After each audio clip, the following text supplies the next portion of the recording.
Ferrari may not yet be universally regarded as the outright favourite for 2026, but the development direction of the SF-26 is pointing towards something potentially more troubling for its rivals. This looks like a fast car built on a clearly defined concept from the outset. What has emerged from Bahrain is not simply an encouraging test result, but a combination of technical upgrades and track performance that together form a consistent picture. Lewis Hamilton has sounded notably confident after the Bahrain test, and that confidence has coincided with the appearance of several technical solutions that appear not only distinctive, but closely integrated with the characteristics of the 2026 car. The changes around the rear of the car in particular suggest that Ferrari has not been chasing marginal gains, but instead working to open up greater development potential from the very beginning of the season. What makes this situation especially interesting is how the test results appear to support that technical direction.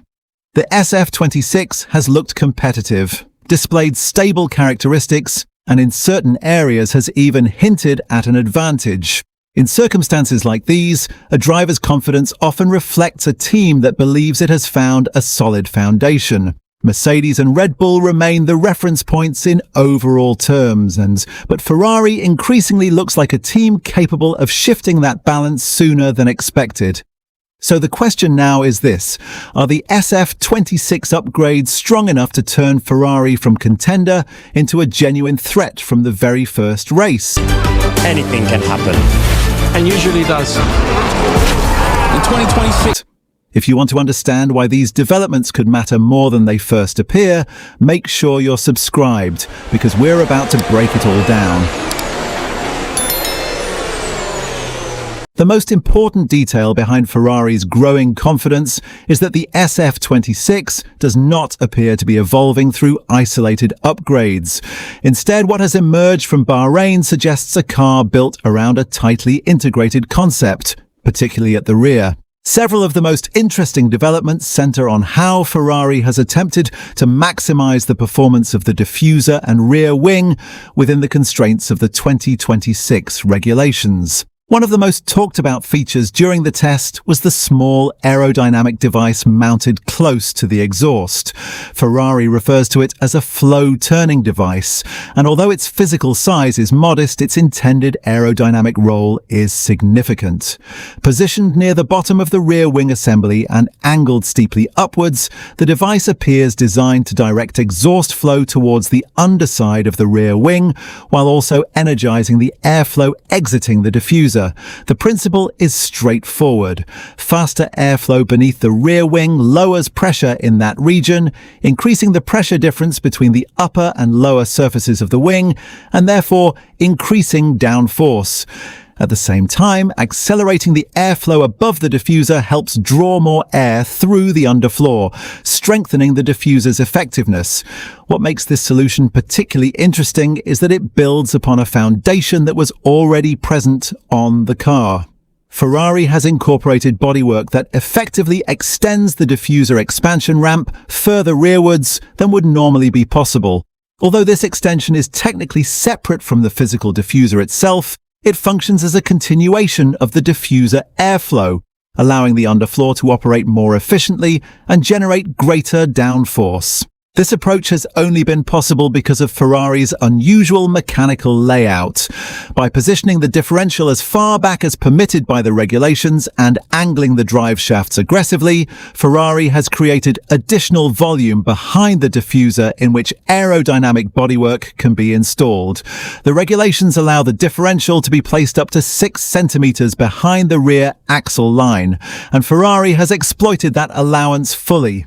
The complexity of this arrangement is significant. Angled drive shafts require careful management of vibration and reliability, and they influence the design of the entire transmission assembly.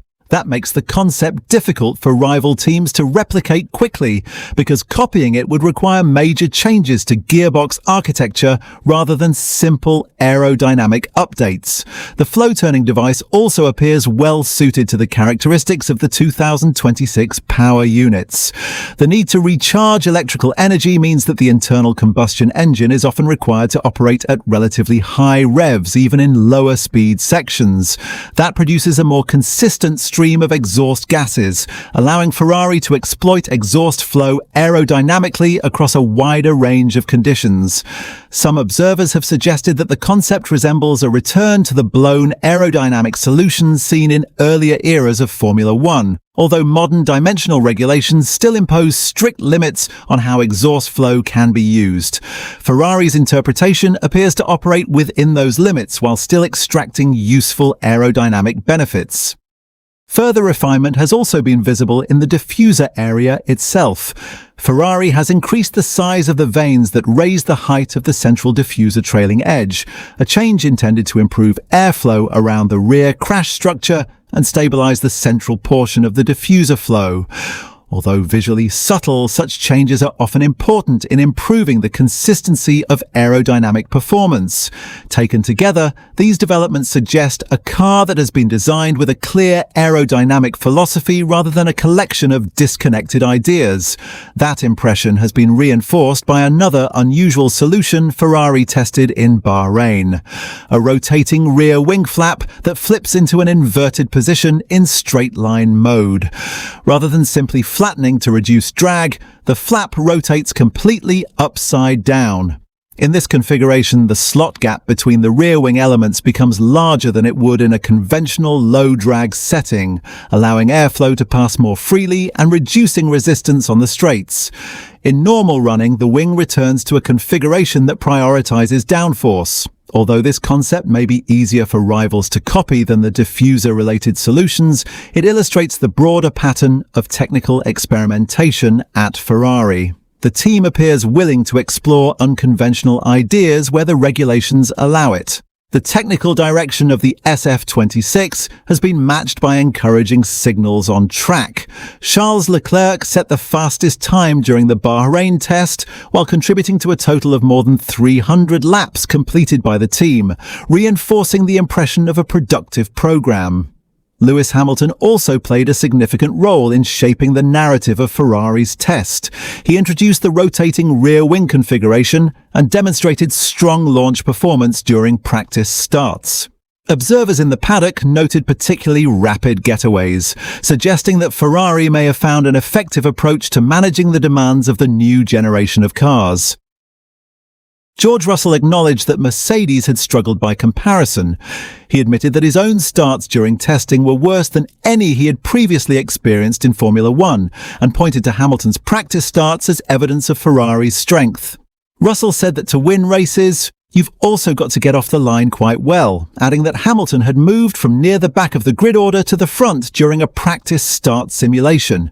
He suggested that mastering the new start procedures could be one of the biggest challenges early in the season.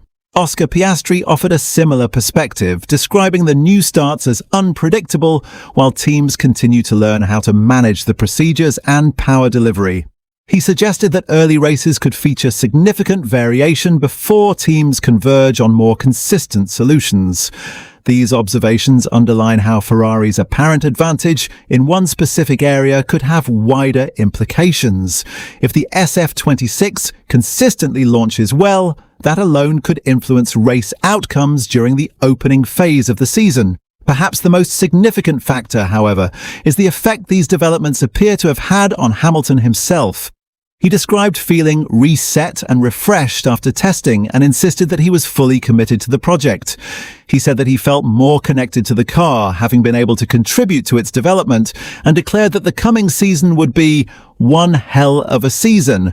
Such statements are not unusual during pre-season testing, but they tend to carry more weight when supported by technical progress and encouraging results. The atmosphere around Ferrari during the Bahrain test appeared notably positive. Even small details were interpreted as signs of confidence. The presence of Piero Ferrari in the garage was described by former Ferrari strategist Ruth Buscombe as traditionally a positive omen, noting that such visits often coincided with periods when the team believed it had a strong car. Despite these encouraging signs, Ferrari's position remains measured against the broader competitive picture. Mercedes has generally impressed across the test program, while Red Bull's energy deployment has been described by Russell as particularly strong. In that context, Ferrari's progress does not yet guarantee competitive superiority. Instead, what Bahrain has suggested is the possibility that Ferrari has built a car with the potential to challenge consistently if development continues in the same direction. That distinction matters. A team does not need to begin the season as the outright fastest to become a title contender. What often proves more important is the strength of the underlying concept and the room it provides for improvement.